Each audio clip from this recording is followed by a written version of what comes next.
Hello সবাই, সবাই কেমন আছেন? আশা করি সবাই ভালো আছেন। ইশিকাস লাইফস্টাইলে সবাইকে স্বাগত।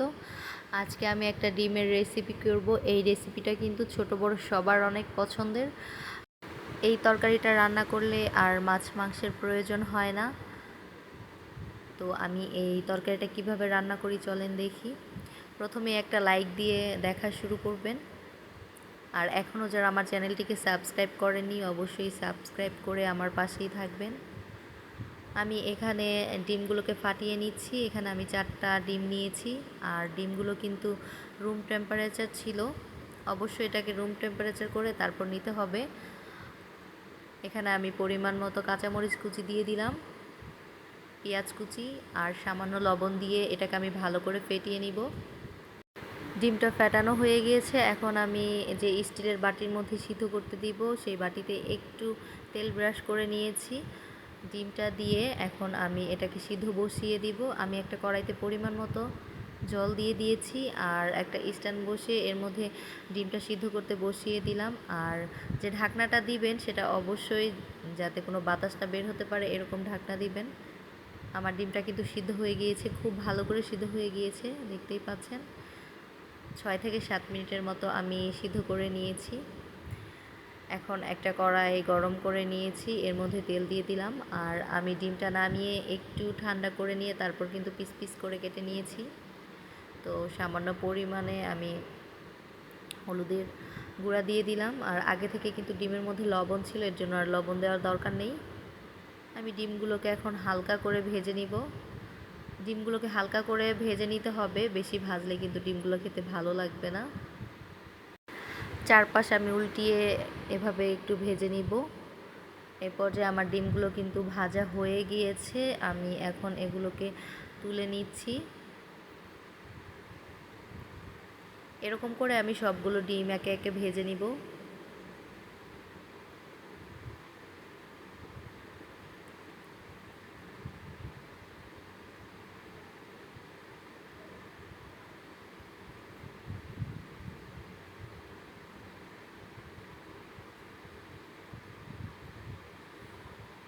এই তো বাকিগুলো আমার ভাজা হয়ে গিয়েছে। এখন আমি ওই তেলের মধ্যেই কিন্তু ফোড়নটা দিব।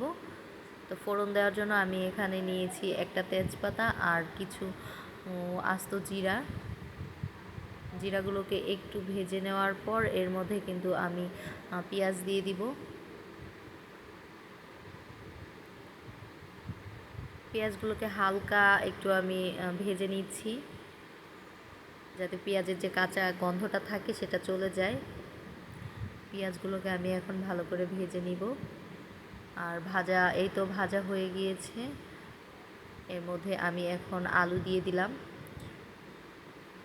আলুটা যার যার পছন্দ অনুযায়ী কেটে নেবেন।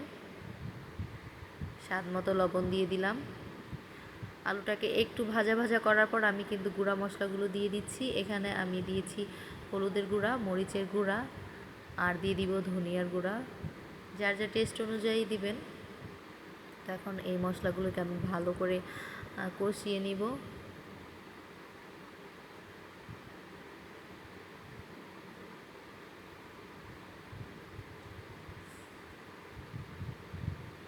এই তো আমার আলুগুলো কিন্তু কষানো হয়ে গিয়েছে। এখন আমি জল দিয়ে দিলাম।